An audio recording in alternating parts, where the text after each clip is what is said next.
ذرا تو دیکھیں میرے آقا کی عمر بڑھتی چلی جا رہی ہے. میرے آقا کی عمر 5 سال, میرے آقا کی عمر 10 سال, میرے آقا کی عمر 15 سال. اب اس طریقے سے سرکار کی عمر بڑھ رہی ہے. میرے آقا نے کبھی نہیں کہا میں نبی ہوں, آپ نے کبھی نہیں کہا, لیکن مکہ میں یہ مشہور ہو گیا تھا من بانو. اے بچوں, ماں باپ اپنے بچوں سے کہتے تھے اے بچوں تم اس طریقے سے رہا کرو جس طریقے سے محمد بن عبداللہ رہا کرتے ہیں. اے بچوں اس طریقے سے بولا کرو جس طریقے سے محمد بن عبداللہ بولتے ہیں. اے لوگوں اس طریقے سے لوگوں سے ملا کرو جس طریقے سے محمد بن عبداللہ ملا کرتے ہیں. یہ مکے میں مشہور ہو گیا تھا کہ آپ بہت بڑے آمین ہیں, آپ بہت بڑے سچے ہیں, آپ کبھی جھوٹ نہیں بولے ہیں, آپ کبھی کسی کے ساتھ دھوکہ نہیں کیے ہیں. لیکن یہ دماغ میں بات تھی کہ لڑکیوں کو جو گاڑا جا رہا ہے اس کو روکا کیسے جائے.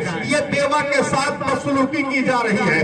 بیوہ کی کیا غلطی ہے کہ اگر شوہر انتقال کر جائے, کتنا ظلم ہو رہا تھا. سوچو اگر عورت کا شوہر انتقال کر جاتا تو عورت کو بیوہ کہا جا رہا ہے, منحوس کہا جا رہا ہے, ڈائن کہا جا رہا ہے, شوہر کھا جانے والی کہا جا رہا ہے. لیکن یہ سماج ہے. اور اگر کبھی عورت پہلے انتقال کر جائے تو شوہر کو کوئی کچھ نہیں کہتا ہے کہ شوہر کھا جانے والا مرد ہے, اس کا چہرہ ٹھیک نہیں ہے. یہ نہیں ہوتا ہے. ہاں شوہر انتقال کر جائے تو عورت کو بیوہ کہا جائے, منحوس کہا جائے, ڈائن کہا جائے. یہ کہا جا رہا ہے, یہ انسان پہ الزام دیا جا رہا ہے. اب اس ماحول, گندے ماحول کو ختم کیسے کیا جائے؟ لوگ بلا وجہ کہتے ہیں کہ مذہبی اسلام میں عورتوں کو پابندی ہے, بڑا اس میں بہت معاملات ہیں. میں کہتا ہوں ذرا اسلام کے قریب تو آ جاؤ, اسلام کے قریب آ کر کے سمجھنے کی کوشش کرو. مذہبی اسلام نے, اور میں جہاں تک میری جانکاری ہے, سب کے مذہب نے سب کا الگ مقام دیا ہے, لیکن جو مقام عورتوں کو مذہبی اسلام نے دیا ہے میں نے کہیں دیکھا ہی نہیں ہے. وہ مقام جو عزت مذہبی اسلام نے عورتوں کو دیا ہے, بڑا معاملہ یہ ہے. میں ایک جگہ میرے بغل میں رمن تقریر ہو رہی تھی, اکیلا گھر مسلمان ہے, چاروں طرف سے سب بیٹھ گئے. وہاں دیکھ رہا ہوں تو جتنے سب ہندو بھائی, کوئی پنڈت ہے, کوئی کچھ ہے, اور میرے بغل 2 کلومیٹر دور پہ ہے ایک سے ایک مرد ہے, عورت سب آ کے بیٹھ گئی. ہم نے کہا میرا روح صبح میں اپنے اسپیچ ہی نہیں بٹال دیتا ہوں. اب سمجھانا شروع کیا کہ مذہبی اسلام نے پردہ کیوں بتایا ہے, مذہبی اسلام نے عورتوں کو پردہ کیوں بتایا ہے. عورت کے معنی ہی ہوتے ہیں پردہ کے. ہم نے ان سے پوچھا کہ اگر تمہاری جیب میں یا تمہارے گلے میں یا تمہارے کہیں چیز میں 2, 4, 10 تولہ سونا ہو, اور اگر تم کو 1 کلومیٹر جانا پڑے تو بتاؤ سونا سلامت رہ سکتا ہے؟ نہ تم سلامت رہ سکتی ہو, نہ سونا سلامت رہ سکتا ہے. لوگ بیچ ہی میں مزہ نہ لینے کیا کر دیں گے. اگر ہاتھ میں کنگن ہے تو ہاتھ ہی کاٹ لیا جائے گا, کان ہے تو کان ہی کاٹ لیا جائے گا. مطلب اتنا ماحول ہے. کیوں؟ اس لیے کہ سونا قیمتی ہے, آپ اس کو ظاہر کر کے مت چلو. اس لیے کہ ڈکائی چاروں طرف ٹہل رہے ہیں, چور چاروں طرف ٹہل رہے ہیں, رہزا چاروں طرف ٹہل رہے ہیں. اس لیے اب اس کی حفاظت کیسے ہوگی؟ اس سونے کو اندر رکھو, آپ اس کو اندر رکھو, حفاظت کرو. تو میں نے کہا میری ماں بہنوں سمجھ لو, مذہبی اسلام میں جو پردے کا اہتمام ہے, سونا اگر لٹ گیا تو باپ پھر کما کے دے سکتا ہے, بھائی کما کے دے سکتا ہے, لیکن عورت سونے سے کئی گنا زیادہ قیمتی چیز ہے. اگر یہ لٹ گئی پھر پلٹ کے آنے والی نہیں ہے, زندگی بھر کوسنا پڑے گا. اس لیے مذہبی اسلام نے عورت کو پردہ بتایا ہے. اب گفتگو ہوتی نہیں, بہرحال میں اس کی طرف جاؤں گا تو میرا مقصد نہیں بیان ہو پائے گا. ایک مرتبہ اور درود و پاک پڑھ لیں. اللہم صلی سیدنا و مولانا محمد مبارک وسلم کما تحب ترضى بان تصلی علیہ الصلوۃ والسلام علیک یا رسول اللہ. اب میرے آقا کی عمر 15 سال ہو گئی ہے. اب میرے آقا دیکھ رہے ہیں کہ یہ عورتوں پر جو ظلم ہو رہا ہے, یہ بچیوں پر جو کیا برتاؤ, برا برتاؤ ہو رہا ہے, اتیاچار ہو رہا ہے, اس کو ختم کیسے کیا جائے. اب میرے آقا نے ارشاد فرمایا, ایسے دوران میں میرے آقا نے ارشاد فرمایا, یہ لوگوں جن کے پاس 3 لڑکیاں ہوں, اگر وہ پڑھا لکھا کر کے, بس تھوڑی دیر اور, جو پڑھا لکھا کر کے ان کو صحیح طریقے سے اچھے ماحول میں ڈھال کر کے, اچھا ماحول پیدا کر کے, پڑھا لکھا کر کے جب بالغ ہو جائیں تو ان کا کسی اچھے لڑکی کے ساتھ نکاح کر دو. اگر کر دو گے تو اللہ تعالیٰ ताला तुमको जन्नत देगा, अल्लाह तुमको स्वर्ग देगा। तो किसी ने कहा कि जिनके पास 2 लड़कियां हो वो क्या करे? कहा अगर वो भी पढ़ा लिखा करके शादी कर दे वो भी जन्नती है। एक गुलाम और खड़े हो गए, कहा जिनके पास 1 हो वो क्या करे? कहा वो भी पढ़ा लिखा कर शादी कर देगा वो भी जन्नती है। यहाँ बांटने वाला मसला था। अब इसको स्वर्ग की तरफ आपने पलटाया और पलटाने के बाद कहा जिसके पास 1 हो वो भी है। इतने में एक और खड़े हो गए, कहा जिनके पास लड़की ना हो तो क्या करे? मेरे आका ने किस तरीके से तबलीग की है जरा सोचो, किस तरीके से लोगों को समझाया है। आपने कहा ठीक है तुम्हारे पास लड़की नहीं है तो अपनी भाई की लड़की समझ ले, उस तरीके से पढ़ता उसके साथ कर दे, तू भी स्वर्ग में चला जाएगा, तू भी जन्नत में चला जाएगा। अपने पड़ोस अगर भाई की लड़की ना हो तो अपने पड़ोसी की लड़की समझ लो। अब पड़ोसी का मतलब ये नहीं कि मुसलमान हो, पड़ोसी का मतलब नहीं तुम्हारा भाई हो, पड़ोसी का मतलब जब पड़ोसी मेरे आका ने कह दिया है पड़ोस में चाहे जिस धर्म का मानने वाला हो, चाहे जिस मजहब का मानने वाला है, पड़ोसी है तुम्हारा और पड़ोसी है तुम्हारा, तुम्हारे ऊपर जरूरी है कि इस तरीके से बर्ताव किया जाए। ये मजहब इस्लाम ने तुमको सुनाया। तुम कहाँ घूमे हो? मजहब इस्लाम को बदनाम मत करो, मजहब इस्लाम को सोचने की कोशिश करो। जरा बताओ समाज में मजहब इस्लाम ने अपने पड़ोसियों के लिए क्या किया है? हम तो कहते हो हम हिंदुस्तान है, हिंदुस्तान में रहते हैं, हिंदुस्तान में मेरी जन्मभूमि है, हिंदुस्तान में है और इसी हिंदुस्तान का जहाँ जहाँ इंसान पैदा होता है, मेरे आका जिसे मोहम्मद सल्लल्लाहु अलैहि वसल्लम कहते हैं रमन बाबू, मेरे आका ने 1450 बरस पहले, जरा मेरी इस्लाह फरमाएंगे, मेरे आका ने 1450 बरस पहले फरमाया था हुब्बुल वतनी निस्फुल ईमान, अपने वतन से मोहब्बत रखना आधा ईमान है। तुम मुसलमान हो, बताओ हम उस रसूल के मानने वाले हैं जिन्होंने कहा था कि अपने वतन से जहाँ जो पैदा हो, चाहे दुनिया के किसी कोने में पैदा हो, तो जहाँ पैदा हो अपने वतन से मोहब्बत रखना आधा ईमान है। कहाँ बैठे हो बताओ? हम वफादार, हम गद्दार नहीं है, हम वतन के लिए कुछ भी कर सकते हैं, जान भी दे सकते हैं, औलाद भी कुर्बान कर सकते हैं, माल भी दे सकते हैं, बताओ लोगों को। लेकिन ये है कुछ ऐसे नास्तिक लोग आ गए हैं जिससे बदनामी पैदा हो रही है। दुरूद पाक की और पढ़ ले, अल्लाहुम्मा सल्ली अला सय्यदना मौलाना मुहम्मद मुबारक वसल्लम कमा तुहिब्बु तरता सल्ली अलैहि सलातुम व सलाम अलैका या रसूलल्लाह। अब बात चली गई तो लड़कियों के बारे में, इसको समझाया सरकार ने, लड़कियां गाड़नी बंद हो गई, लेकिन ये बुराई जो बेवा के साथ थी इसको कैसे खत्म किया जाए। अब आप देखो मेरे आका की उम्र 15 साल, तवज्जो है ना? घड़ी देखा था का समझता ही सुबह टाइम हो गया, अरे बहुत अच्छी चीज देता है यार, बड़ी मेहनत से ताजिम बाबू ने तो बुलाया ही है, ये इनकी इमामत में सुभान अल्लाह। टाइम दे रहे ज्यादा बोल गया हो गया, मोहब्बत से कहते सुभान अल्लाह। अरे अभी आपको पढ़ना, अभी सुनना है, हाँ सुनना है, सुनेंगे कि नहीं सुनेंगे तो मैं छोटे नहीं करूंगा।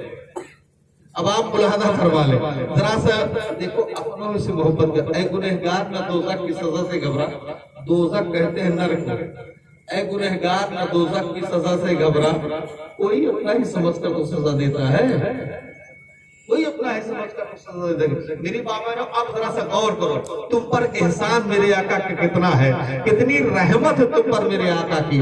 अब जरा सा गौर करो बाबू। अब अच्छा जल्दी वापस, ठंडी भी तो नहीं पड़ रही मामला, आगे बढ़ रहे हैं जरा सा देखें आप। अब आप बोला तो मेरे आका की उम्र 10 साल, 15 साल मेरे आका की उम्र बढ़ रही है, उसके बाद 16 साल, 17 साल, 18 साल, 19 साल, 20 साल। अब मेरे आका की उम्र 20 साल कड़ियल जवानी की तरफ चले जा रहे हैं, कड़ियल जवानी की तरफ चले जा रहे हैं, बढ़ते चले जा रहे हैं। उसी मक्के में एक बेवा और है, तवज्जो है बेटा, मेरे मामला अलग थलग है, मिजाज मेरा गड़बड़ मत करो, तुम मुझे देखो, इधर उधर मत बैठो, मैं कह क्या रहा हूँ। उसी मक्के में एक बेवा और थी मेरी बाबा ने, जिनका नाम हजरते खतीजतुल कुबरा है, खतीजतुल कुबरा है, और मामूली जात का नाम खतीजा नहीं है। उस वक्त उनसे ज्यादा कोई खूबसूरत भी नहीं था। जानते हो, एक निकाह किया हजरत खतीजा ने, शौहर इंतकाल कर गया, फिर दूसरा किया, दूसरा शौहर इंतकाल कर गया, फिर अहद कर लिया कि मैं तीसरा निकाह नहीं करूंगा। तीसरा निकाह नहीं करूंगी। अब जरा लेकिन हजरत खदीजा सरकार को देखती थी, सरकार का चलने का अलग अंदाज है, हजरत खदीजा देख रही हैं, बोलने का अलग अंदाज है, मक्के वालों से अलग है, चलने का अंदाज अलग है, खाने का अंदाज अलग है, पीने का अंदाज, ये तमाम चीजें सरकार को देख करके हजरत खदीजा का दिल रसूलुल्लाह की तरफ झुकता जा रहा है। हालांकि बेवा थी वो, आप बेवा थी और पूरे मक्के में बेवा का चेहरा देखना बर्दाश्त नहीं था, लेकिन मामूली जात का नाम खदीजा नहीं मुसलमानों। हजरत अल्लामा मौलाना हमारे लंगोटिया यार क्लास फेलो हजरत मौलाना जफर साहब ने 3 साल पहले रमलाऊ बताया था, जितना आज मुकेश अंबानी के पास दौलत है उससे 7 गुना ज्यादा उस वक्त हजरत खदीजा के पास दौलत थी। का नाम खदीजा नहीं है। हमें इतनी दौलत, इतनी तिजारत करती, इतनी बड़ी तिजारती थी वो, लेकिन अब मामला जैसे बढ़ता रहा, सरकार को देखते रहे। आंख बंद मत कर बेटा, आंख मत बंद कर, बंद करने से मामला कुछ अलग होता है। मालूम है कि ड्राइवर के बगल में सोया नहीं जाता, हो सकता है तू सोएगा तो ड्राइवर को नींद आ जाएगी, और नींद आ जाएगी तो गाड़ी कहीं इधर उधर टकरा जाएगी।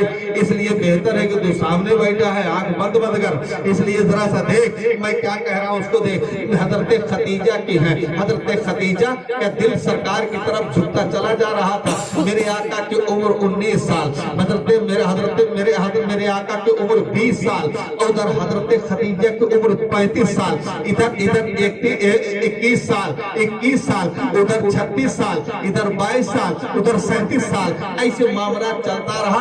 फिर हजरत खदीजा ने एक दिन कहा मेरे साथ तिजारत आप किया, मेरे आका ने कबूल फरमा लिया, तिजारत भी मेरे आका ने किया। बहरहाल इधर मामला बढ़ता रहा, 23 साल हो गया, 24 साल, जैसे 24 और 25 साल मेरे आका की उम्र हुई, उधर हजरत खदीजा की उम्र 40 साल हुई।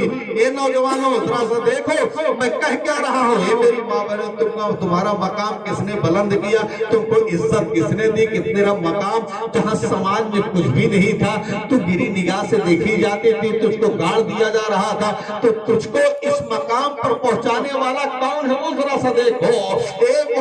लोगों, मेरे आका ने किस तरीके से करम फरमाया औरतों पर। दूर दराज से मेरी माँ बहनें सुन रही है तो गौर से सुन लो। मेरे आका की उम्र जैसे 24 और 25 साल हुई, उधर हजरत खदीजा की उम्र 40 साल हुई। इसी दौरान में हजरत खदीजा ने ख्वाब देखा, जिसे सपना कहा जाता है। सपना देखा कि मेरी गोद में चांद का टुकड़ा रहा है। आप सुबह उठी और उठने के बाद अपने चचेरे भाई आलिम से उसके पूछा इस ख्वाब की ताबीर क्या है, मैंने ये ख्वाब देखा है, इसका मतलब क्या है। उन्होंने कहा अगर तुमने ये ख्वाब देखा है तो तुम्हारा निकाह नबी आखिर ज़मा से होगा। अब तवज्जो का तालिब हो। उन्होंने कहा अगर तुमने ये ख्वाब देखा है तो तुम्हारा निकाह नबी आखिर ज़मा से होगा। हजरत खदीजा ने कहा कि मैं तो अहद कर चुकी हूँ कि अब मैं तीसरा निकाह नहीं करूंगी। कहा इस ख्वाब की ताबीर ही बताती है कि तुम्हारा निकाह नबी आखिर ज़मा से होगा। मेरे आका की उम्र जैसे 25 साल हुई, उधर हजरत खदीजा की उम्र 40 साल हुई। इतना देखना था कि हजरत खदीजा ने नबी की बारगाह में, मोहम्मद बिन अब्दुल्लाह की बारगाह में निकाह का पैगाम भेज दिया। मेरे आका ने कबूल फरमा लिया। पहला निकाह करके एक बेवा के साथ मेरे आका ने निकाह करके समाज के सामने बता दिया, ए समाज के लोगों, जिसको तुमने अभागन बनाया है, मोहम्मद ने उसे सुहागन बना दिया है। कोई ऐसा रहनुमा है, कोई ऐसा एक नौजवान की उम्र 18 साल, 20 साल, 25 साल हो, 26 साल, 27 साल हो, और उससे कह दिया जाए बाबू एक औरत है जिसकी उम्र 40 साल है, बेवा है, उसका निकाह कल। कहा पीर साहब मौलाना साहब पगला गए होगा, मेरे सामने नहीं कहेगा पीर साहब पगला गया, मैं कुंवारा हूँ, मेरा निकाह बेवा के साथ। जिसका कलमा पढ़ते हैं उन्होंने समाज के साथ क्या किया, सरस गौर करें। 40 साल औरतों से पहला निकाह फरमाया। ये जो समाज में बुराई, इसको खत्म किया जाए। अब आप मुलाहाजा फरमाएं, बात आगे बढ़ रही। मेरी माँ बहनों, तुमको सोचना चाहिए, जिसने तुमको इज्जत दिया और मकाम इतना दिया, इतना मकाम दिया, इतना मर्तबा दे दिया है कि इन्हीं लोगों के कदम में बताओ, जौने महतारी के गोड़े में झुआ में गोबर, जिस महतारी के गोड़े में करने लगी हो, लेकिन मेरे आका ने कहा बेटे का स्वर्ग, बेटे की जन्नत माँ के कदम के नीचे है। इतना मकाम किया है मेरे आका कि दे रहा हूँ ये पैगाम तुमको।